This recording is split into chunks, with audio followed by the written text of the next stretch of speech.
Boa noite a todos. Quero começar esta parte trazendo uma ideia central. Na psicanálise, o silêncio nunca é vazio, ele é significante. Freud já nos mostrou que o inconsciente não fala apenas pelas palavras. Ele se manifesta também nos lapsos, nos atos falhos, nos sintomas e sim nas pausas, como ele escreveu em A Interpretação dos Sonhos. Nos sonhos, nos sintomas e nas falhas da fala, o inconsciente fala por meio da omissão, do deslocamento e da deformação, ou seja, até quando o paciente não fala, algo está sendo dito. Lacan aprofunda essa visão. Para ele, o inconsciente é estruturado como uma linguagem, e a linguagem não se reduz ao que é pronunciado. Ele nos lembra, no Seminário 20, que o silêncio é também uma modalidade do dizer. O não dito, aquilo que escapa ou que se sustenta numa pausa, é tão revelador quanto uma fala inteira. Donald Winnicott, por sua vez, traz uma dimensão muito bonita do silêncio. Ele diz que é no silêncio da mãe, suficientemente boa, que o bebê encontra espaço para existir e para começar a ser.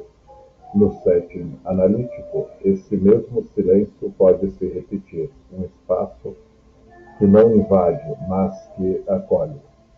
Wilfried Bion também nos ajuda a pensar nisso, quando fala da função de reverie do analista. Ele lembra que muitas vezes é o silêncio do analista que contém e metaboliza os conteúdos projetados pelo paciente.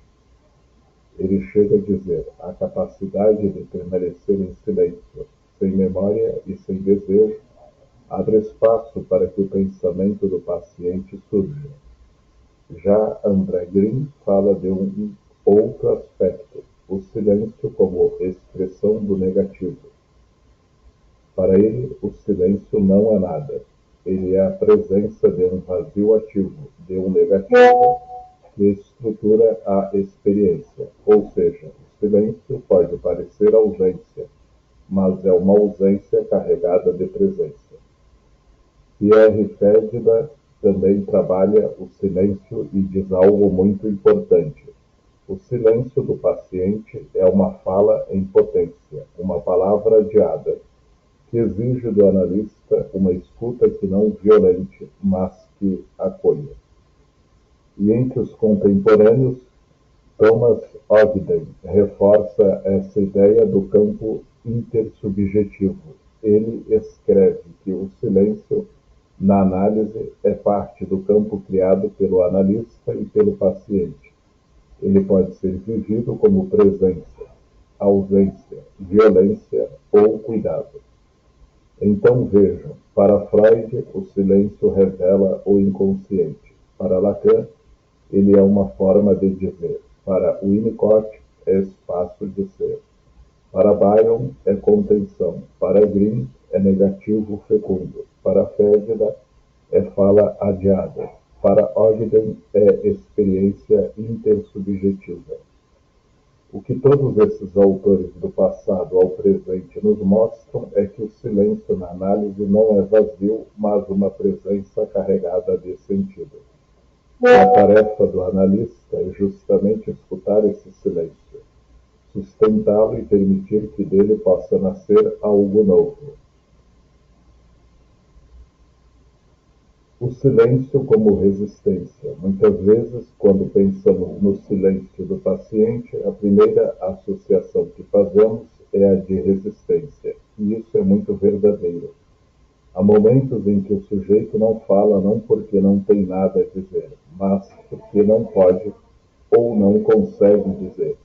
Esse silêncio pode ser uma defesa, pode indicar a recusa de contato com conteúdos dolorosos demais, ainda insuportáveis para serem simbolizados. Freud, em A Dinâmica da Transferência, de 1912, já nos lembrava que a resistência surge como aquilo que impede a recordação, aquilo que dificulta o acesso à verdade inconsciente. E o silêncio pode ser justamente a face mais visível dessa resistência. Lacan também vai nessa direção ao afirmar que a resistência está sempre do lado do analista, no sentido de que é o manejo da transferência que vai permitir ou não que esse silêncio se transforme em palavra. Ou seja, o silêncio não deve ser lido apenas como obstáculo, mas como parte constitutiva do processo analítico. É importante sublinhar que o silêncio-resistência não é um nada, não é um vazio passivo. Ele é uma forma de comunicação. É um não quero falar sobre isso agora, ou ainda um não posso me arriscar a falar disso porque dói demais. É como se o paciente dissesse: analista, sustente esse espaço por mim, porque eu ainda não consigo. Aqui vale trazer André Green, quando fala do trabalho do negativo. Ele nos lembra que o silêncio pode ser a expressão de um recuo, mas é também um modo de preservar o sujeito de um excesso de sofrimento. Em outras palavras, o silêncio como resistência pode ser uma tentativa de sobrevivência psíquica. Wilfred Bion, por sua vez, nos oferece um instrumento precioso para pensar nesse momento. Ele fala da importância de o analista estar sem memória e sem desejo. Isso significa que, diante do silêncio do paciente, o analista não deve apressar-se a preencher o vazio, a arrancar uma palavra, a interpretar de modo invasivo. É preciso sustentar a pausa, metabolizar a resistência, permitir que ela tenha lugar. Pierre Fedida acrescenta que o silêncio, mesmo quando é resistência, já é um modo de falar. A recusa em dizer é também um dizer da recusa. A análise, então, precisa escutar essa recusa, sem violentá-la. Pensemos num exemplo clínico simples. Um paciente chega à sessão após uma briga conjugal intensa. Ele senta-se, cruza os braços, olha para o chão e não diz nada. Esse silêncio pode ser resistência a reviver a cena dolorosa. Pode ser uma forma de punir o analista, recusando-se a dar material. Pode ser também um pedido inconsciente. Segure essa dor comigo, porque eu ainda não posso colocar em palavras. Nesses momentos, o trabalho do analista é delicado. Não se trata de forçar a fala, de dizer então o que você está pensando, de modo ansioso. Trata-se de escutar o silêncio, de acolher essa defesa, de sustentar o espaço, até que o paciente possa ele mesmo dar algum passo em direção à palavra. Portanto, o silêncio como resistência não é apenas um bloqueio. Ele é também um indício, uma mensagem, um sintoma em ato. É a expressão de que o sujeito precisa de tempo, de que o inconsciente ainda não se permite emergir em palavras. E talvez a função mais essencial do analista nesses momentos seja justamente essa: respeitar o tempo do silêncio, pois é nele que muitas vezes se prepara a fala mais verdadeira. O silêncio como elaboração. Se por um lado, muitas vezes, o silêncio aparece como resistência, por outro, há momentos em que ele é absolutamente necessário. É nesse ponto que podemos pensar o silêncio como elaboração. Em muitas situações, o paciente não fala porque está, de fato, trabalhando psiquicamente. Ele precisa elaborar, sentir, deixar emergir algo antes de transformar isso em palavra. É como se o silêncio fosse um tempo de maturação interna, um intervalo entre o vivido e o possível de ser simbolizado. Freud já nos apontava que o trabalho do inconsciente se dá de maneira contínua, mesmo quando não o ouvimos. É nesse sentido que ele escreve em Recordar, Repetir e Elaborar, de 1914, que a elaboração demanda tempo. É preciso permitir que o paciente trabalhe com o material que emerge, em seu próprio ritmo. Aqui, o silêncio pode ser esse tempo necessário de digestão psíquica. Donald Winnicott nos oferece uma imagem muito bonita para pensar isso. Ele fala do espaço transicional, um espaço intermediário entre a realidade interna e a externa, onde o sujeito pode brincar, criar e elaborar. Muitas vezes, esse espaço é feito de silêncio. Como ele diz, é no espaço potencial, frequentemente silencioso, que o indivíduo encontra a si mesmo. Wilfred Bion também é fundamental para entendermos essa dimensão. Ele fala da importância da capacidade negativa, a disposição de tolerar a incerteza e o não saber. No setting analítico, tanto o paciente quanto o analista precisam tolerar o silêncio, como esse tempo de gestação. Bion chega a afirmar que o pensamento surge da tolerância ao não pensar, do silêncio onde ainda não há palavras. Pierre Fedda vai além e escreve que o silêncio é o lugar da emergência da palavra verdadeira. Para ele, a fala, que vem logo após um silêncio carregado, pode ter uma força transformadora, justamente porque passou por esse tempo de incubação. Vejamos um exemplo clínico. Uma paciente que, ao falar da morte recente de sua mãe, interrompe o relato e se cala por alguns minutos.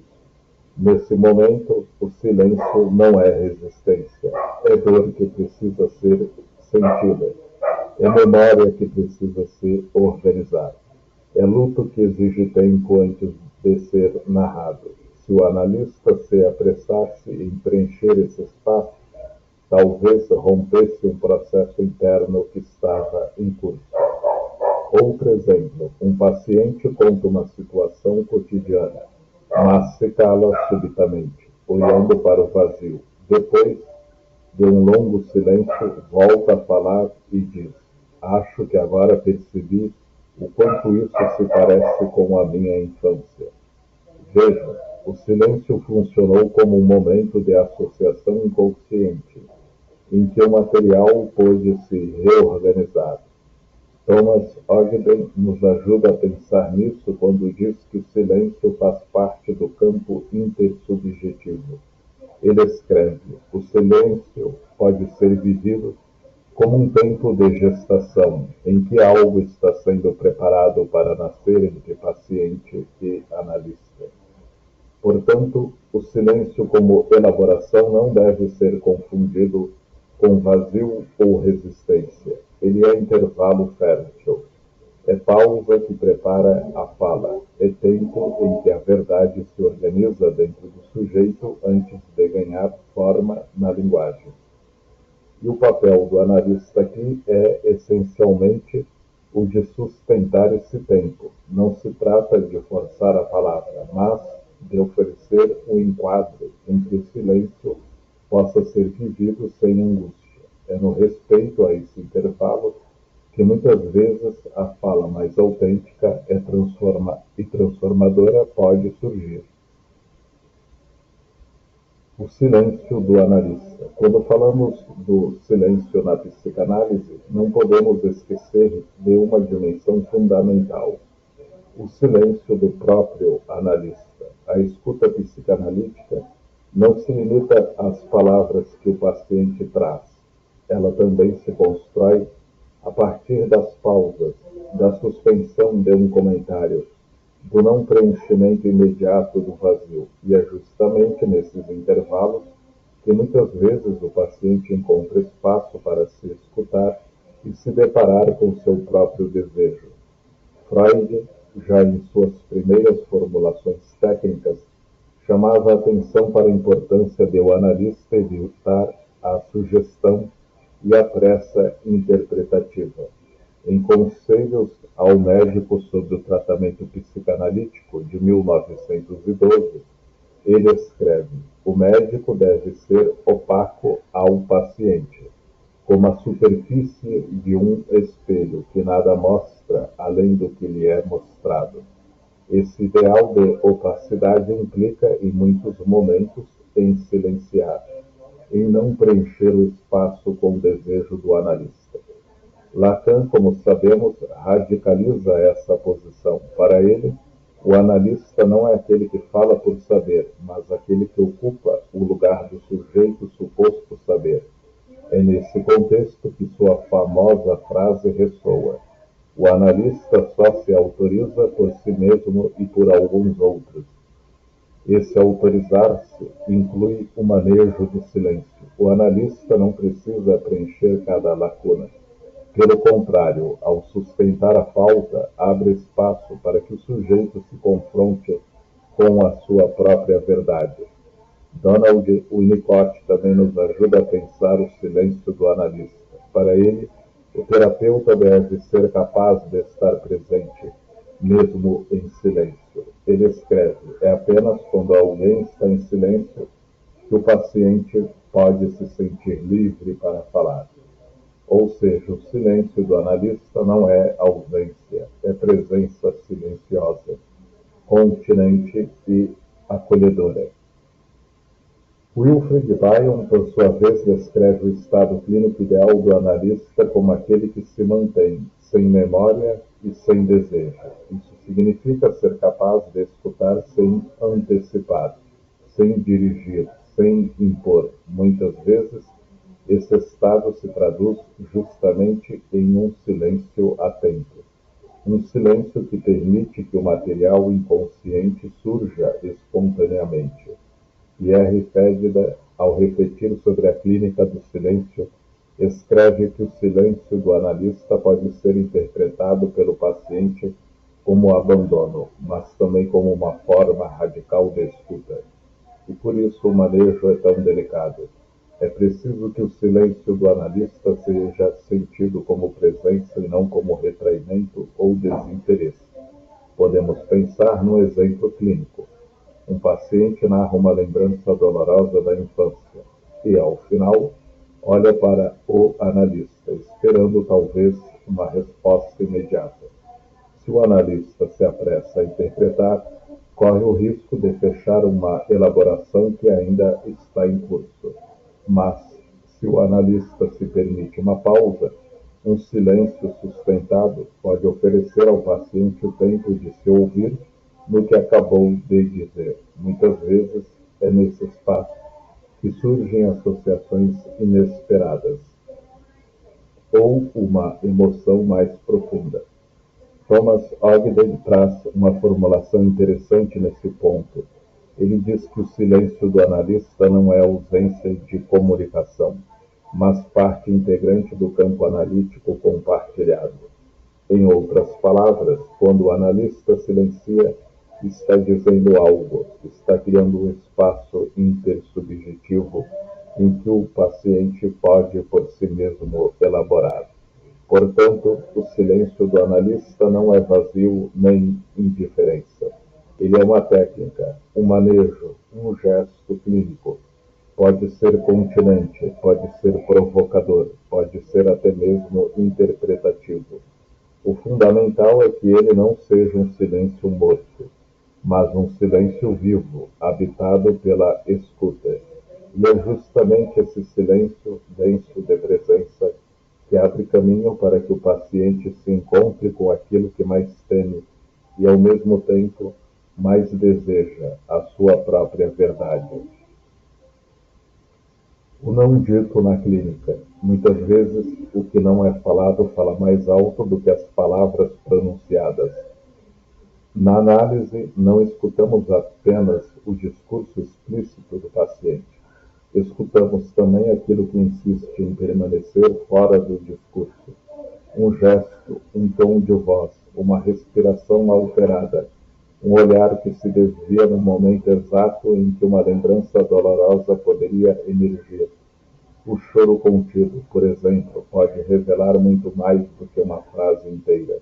O corpo que se agita na poltrona, que cruza os braços ou aperta as mãos, pode denunciar tensões inconscientes que ainda não encontram palavras. Até mesmo o silêncio carregado, denso, é uma forma de comunicação. Freud, em seus escritos técnicos, já apontava que a análise não se limita à fala, mas envolve também o que aparece de forma indireta. O inconsciente não fala apenas com palavras, mas também com atos, gestos e omissões. Lacan amplia essa ideia ao lembrar que o sujeito é dividido e que sempre há um resto que escapa à simbolização. Para ele, o inconsciente é o discurso do outro, e isso inclui aquilo que não se traduz em palavras, mas que se manifesta no corpo, no silêncio e até no que chamamos de ato falho corporal. Donald Winnicott, ao falar do gesto espontâneo, nos ensina que muitas vezes o verdadeiro self se revela em pequenos movimentos, quase imperceptíveis. Ele escreve: é no gesto espontâneo que o indivíduo se sente real. Assim, a clínica do silêncio nos convida a estar atentos a esses sinais sutis. Bion, por sua vez, descreve como o analista precisa ter uma escuta ampliada, capaz de captar o que o paciente comunica mesmo quando não consegue simbolizar. Ele fala do analista como continente, que recebe não apenas palavras, mas também afetos brutos, ainda não pensáveis. O não dito, nesse sentido, é uma comunicação em estado bruto que o analista precisa sustentar. Pierre Fedida acrescenta algo muito profundo. O não dito é um silêncio povoado. Ele carrega fantasmas, memórias e dores que não se deixam nomear, mas que se deixam sentir. Essa é talvez uma das definições mais belas do que enfrentamos na clínica. Aquilo que não pode ser dito, mas que não deixa de existir. Vamos pensar num exemplo clínico. Um paciente começa a falar sobre sua infância, descrevendo a casa onde morava. De repente, faz uma pausa longa, o olhar se perde, a respiração fica mais pesada. Ele não continua o relato. Esse não dito pode ser um trauma, uma lembrança dolorosa, algo que ainda não encontra representação psíquica. Se o analista insiste em pedir que ele fale, pode violentar o processo. Mas se o analista escuta essa pausa, acolhe o silêncio e o corpo, cria-se espaço para que, em outro momento, essa experiência possa ser elaborada. Outro exemplo, uma paciente narra sua rotina diária, de forma aparentemente neutra, mas o tom de voz fica cada vez mais baixo, quase sumindo. O não dito aqui pode estar justamente naquilo que se esconde atrás da monotonia, uma tristeza profunda, talvez uma depressão que não consegue ser enunciada. O analista, ao escutar apenas as palavras, mas também o tom em que são ditas, pode perceber essa comunicação silenciosa. Thomas Ogden chama isso de campo analítico intersubjetivo, em que tanto analista quanto paciente participam de uma experiência que vai além da palavra. Ele afirma: o não dito está presente no campo tanto quanto o dito. Muitas vezes é ele que guia a sessão, porque o não dito na clínica é uma linguagem própria, é o corpo que fala, é o silêncio que grita, é a pausa que revela. Cabe ao analista desenvolver a escuta para além da palavra, uma escuta que se abre ao gesto, ao olhar, à respiração, ao afeto que circula no espaço analítico. Em última instância, a clínica do silêncio nos convida a perceber que a análise não acontece apenas no que é falado, mas também, e muitas vezes principalmente, no que se cala. Chegamos então àquilo que resume toda a nossa reflexão sobre o silêncio na psicanálise. o silêncio não é ausência, mas presença. Muitas vezes podemos ser tentados a pensar que aquilo que não se diz não tem valor, mas na clínica psicanalítica aprendemos que o silêncio fala. Ele comunica, revela, aponta caminhos. Ele pode surgir como resistência quando o paciente ainda não consegue enfrentar a dor ou o conflito que carrega. Pode surgir como elaboração, um tempo fértil em que o inconsciente organiza suas próprias palavras antes que elas possam ser ditas. E muitas vezes é a própria forma de comunicação inconsciente, presente no gesto, no olhar, na respiração ou mesmo no choro contido. O não dito, portanto, é uma forma de dizer. E como todo dizer, ele merece ser escutado. É através dessa escuta que o analista se conecta ao paciente de forma profunda, reconhecendo o que se esconde por trás da superfície das palavras. E é nesse espaço que se constrói a verdadeira escuta analítica. Atenta, paciente, respeitosa, sensível àquilo que se manifesta sem precisar ser enunciado. Freud já nos mostrava que o inconsciente fala de maneiras múltiplas, através do silêncio, do ato falho, do gesto involuntário. Lacan nos lembra que há sempre um resto que escapa ao simbólico, algo que permanece no não dito. Winnicott, Byron, Green, Fedda e Ogden nos ensinam que o silêncio pode ser espaço de nascimento do self, contenção, campo intersubjetivo, negativo fecundo, fala adiada. Todos eles concordam que na análise o silêncio carrega significado. Portanto, deixo a vocês um convite e um desafio, que possamos, como analistas, profissionais e sujeitos humanos, aprender a escutar o que não se fala, que possamos desenvolver uma escuta que vá além da palavra, que se abra para o gesto, para a pausa, para a respiração, para o olhar, para aquele silêncio carregado de sentido. Porque no final das contas, o silêncio também fala. E quando aprendemos a ouvir o silêncio, nos tornamos capazes de compreender não apenas o que é dito, mas também aquilo que se esconde, que pulsa, que insiste em existir, mesmo fora da linguagem.